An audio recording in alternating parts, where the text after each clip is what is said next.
तो बहुत सारे मैसेजेस आ रहे हैं मुझे और बहुत सारे टेक्स्ट इंस्टा पे इतने सारे मैसेजेस कि सर मैंने ये डब्बा ले लिया, वो डब्बा ले लिया, ये सप्लीमेंट, प्री वर्कआउट, हर चीज लेके देख ली, लेकिन मेरी बॉडी नहीं बन रही। मैं इतनी एक्सरसाइज करता हूँ, इतना सोता हूँ, इतना खाना खाता हूँ, लेकिन मुझे ग्रोथ नहीं दिख रही। ऐसा क्यों है? चार बेसिक प्रिंसिपल होते हैं जो हमारे सारे क्लासिक बॉडी बिल्डर्स ने फॉलो किए हैं। साइंस बैक्ड प्रिंसिपल्स हैं और इन्हीं चारों प्रिंसिपल्स का हर यूट्यूबर और हर फिटनेस आइकॉन ने फालूदा बना रखा है। इन चारों को आज मैं बहुत क्लियरली आपको एक्सप्लेन करूंगा कि क्या चार चीजें हैं जिनको अगर हम फॉलो करते हैं तो हमको रिजल्ट्स दिखेंगे ही दिखेंगे।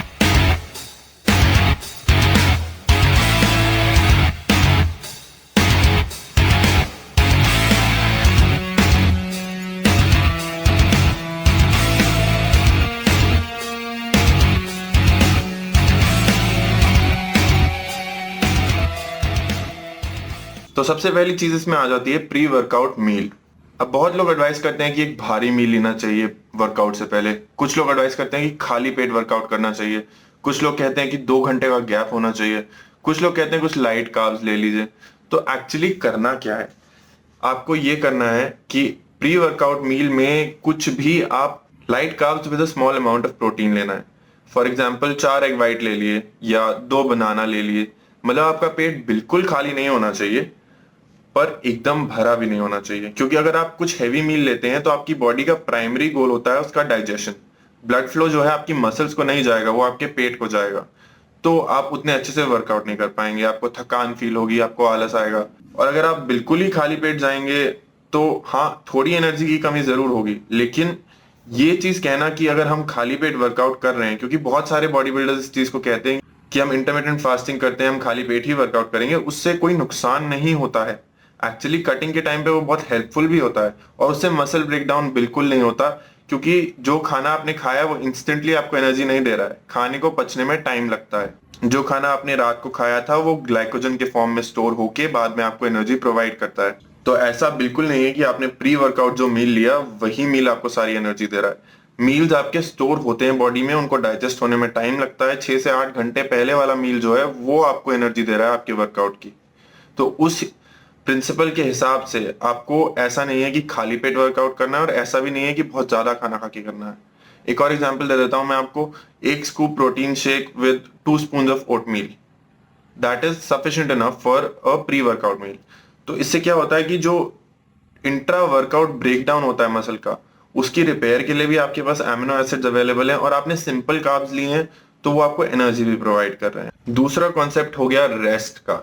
अब बहुत लोग हैं, हम लोग का बहुत बिजी प्रोफेशन है। मैं अपना एग्जांपल ले लेता हूँ। शुरुआत में ये गलती मैं खुद भी बहुत करता था कि नींद पूरी नहीं हुई, नाइट शिफ्ट लगी थी, इमरजेंसी ड्यूटी थी, कैजुअलिटी में काम करके आ रहे हैं, सुबह सुबह सोचा जिम खींच लेते हैं, क्या ही फर्क पड़ता है ना, बॉडी को तो एक्सरसाइज करनी है, उसके बाद सो जाएंगे। तो ये बहुत गलत चीज है। इसके बाद जो है आपकी बॉडी इतना सफर करती है, इंस्टेड ऑफ ग्रोथ आपको ब्रेक डाउन मिलता है, कैटाबॉलिज्म मिलता है। क्योंकि एक चीज होती है कॉर्टिसोल करके, जो आपका स्ट्रेस हार्मोन है, वो बढ़ जाता है इस चीज से और वो मसल ब्रेक डाउन करता है इंस्टेड ऑफ मसल बिल्डिंग। तो अगर आपको एटलीस्ट 6 घंटे की रात की नींद नहीं मिली है तो मैं ये सजेस्ट करूंगा कि आप जिम ना जाएं, उस दिन आप रेस्ट ले लें। ये sleep is for the weak वाला कॉन्सेप्ट बहुत गलत कॉन्सेप्ट है।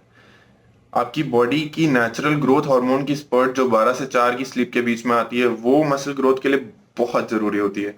साथ ही साथ अगर आप थके हुए हैं, आप प्रॉपर वर्कआउट भी नहीं लगा पाएंगे और आप इतना थक जाएंगे, आपकी मसल्स इतनी फटीग हो जाएंगी कि बाद में ये डेंजर भी रहता है। मैंने ऐसे भी केसेस देखे हैं जहां लोग फटीग के मारे बेहोश हो जाते हैं और कहीं किसी गलत जगह पे, मान लीजिए आप सीढ़ियां चढ़ते हुए या किसी हाइट पे खड़े हुए आप बेहोश हो गए और गिर गए, तो उससे जो इंजरी होती है उससे रिकवर करने में इतना टाइम लग जाएगा कि body building will be the last thing on your mind. तीसरा प्रिंसिपल जो है वो है प्लानिंग। अगर आप जिम जा रहे हैं तो अपने दिमाग में बिठा के जाइए कि आपको कौन सा पार्ट करना है। आपका शेड्यूल क्रिस्टल क्लियर होना चाहिए आपके दिमाग में कि आज अगर मैंने लेग्स मारने हैं तो लेग एक्सटेंशन मारना है, फिर लेग प्रेस मारना है, फिर स्क्वाट्स मारने हैं। जो भी आपका टाइम टेबल है वो सेट होना चाहिए। ऐसा नहीं कि मैं जा रहा हूँ और मेरा दोस्त ये कर रहा है तो मैं भी ये पार्ट मार लेता हूँ। Down to the last rep, कौन सी एक्सरसाइज, कौन से पार्ट की एक्सरसाइज, कितने सेट, कितने रेप, ये सब आपको मालूम होना चाहिए। थोड़ा वेरिएशन आप जिम में जाके कर सकते हैं। मान लीजिए कोई मशीन बिजी है तो आपने एक एक्सरसाइज पहले कर ली, दूसरी एक्सरसाइज बाद में कर ली, उतना वेरिएशन चलता है, बट उससे ज्यादा नहीं। ऐसा नहीं है कि कल आपने बाई ट्राई मारी थी, आज आप गए, आपका फ्रेंड भी बाई मार रहा है तो आपने सोचा हम भी बाइसेप मार लेते हैं। इससे नुकसान ही नुकसान है, कोई फायदा नहीं।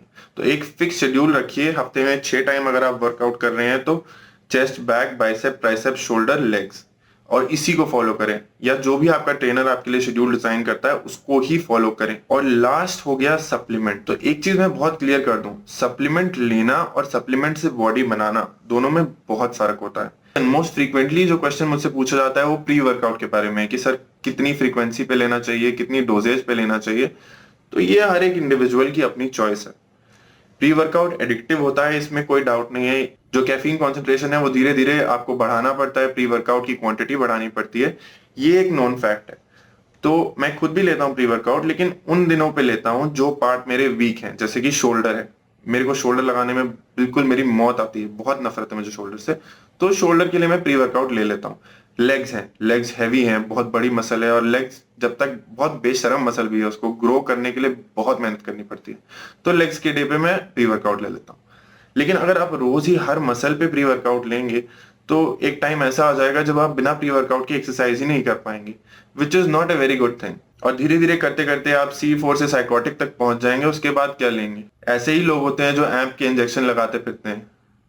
तो प्लीज प्री वर्कआउट को भी एक लिमिटेड क्वांटिटी में लें। तो ये बेसिक 4 गलतियां थी जो हमारे बिगिनर्स आजकल कर रहे हैं और जिसपे मुझे सबसे ज्यादा सवाल पूछे जाते हैं, और यही रीजन है कि ग्रोथ नहीं होती है despite proper workout, despite proper supplements, क्योंकि एक ना एक कंपोनेंट में गड़बड़ हो जाती है। कोई अगर वर्कआउट कर रहा है तो वो स्लीप नहीं ले रहा है, कोई सप्लीमेंट ले रहा है तो वो गलत तरीके से ले रहा है, कोई सप्लीमेंट और स्लीप ले रहा है तो वो वर्कआउट ठीक से नहीं कर रहा है, उसका शेड्यूल प्रॉपर नहीं है। और अगर तीनों चीजें सही है तो किसी का प्री वर्कआउट मील या पोस्ट वर्कआउट मील गड़बड़ है। तो इन चारों चीजों को अगर आप एडिक्वेट बैलेंस में रखेंगे तो ये मेरी गारंटी है आपको ग्रोथ और रिजल्ट्स दोनों दिखेंगे। Thank you for watching. Let's make India fit together.